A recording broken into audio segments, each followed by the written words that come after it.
What are ethics, and how are they applicable to negotiations? Well, ethics are broadly defined as social standards for determining what's right and wrong in a particular situation.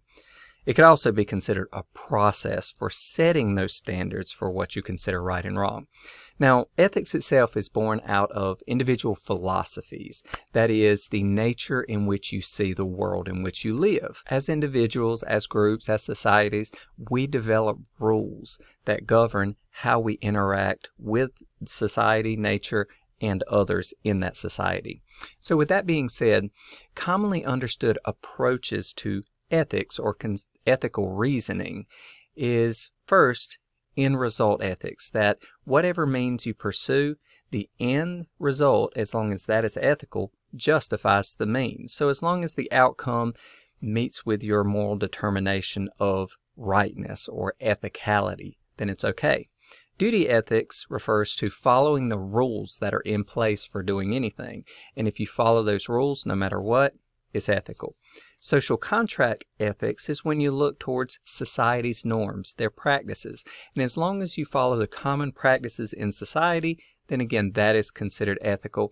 And then personalistic ethics is where you simply look to your own emotions, your own feelings as to whether something is right or wrong. It's that gut instinct, if you will, as to what is ethical. Now, with that being said, ethics applies in the negotiation context the same way it applies in any other means or methods that you interact with others or society. Some questions you might want to ask in any negotiation will help you understand how it applies. First, understanding what is ethics and the feeling of right or wrong in a given situation.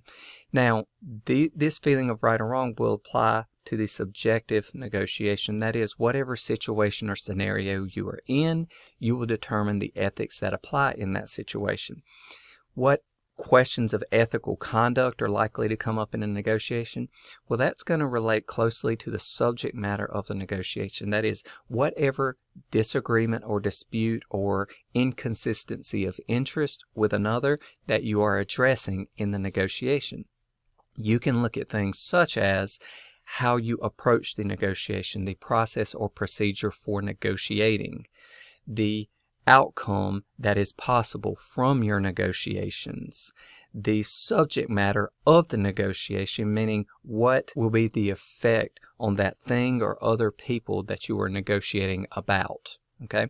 Next, move on and ask the question, what motivates unethical behavior and consequences in that negotiation? So if you can understand what your motivations are, what are the motivations of the other party, and what will be the consequences? Once again, the effect on the external environment or others, effect on oneself, or effect on the other party in the negotiation. If you can understand these, it will help you gauge what you consider right or wrong given the nature of the consequences or effect of your actions or the process you follow in negotiating. And then lastly, how do you deal with the other side's conduct that might be considered unethical, such as deceptive practices? This will gauge or draw the line where you determine what is ethical for your own conduct. You already perceive the other side's conduct as not meeting your moral standards. So you will have to adjust your conduct to determine what you believe meets moral standards in light of the other person's activities. For some people, those standards will not change. You still have to act in a way that makes you feel good about your activities, that you believe you're doing right in that given scenario. Other people may believe that the justification for meeting unethical conduct with unethical conduct in the negotiation may be justified because the means justifies the end as long as you reach a just or moral outcome at the end of the negotiation.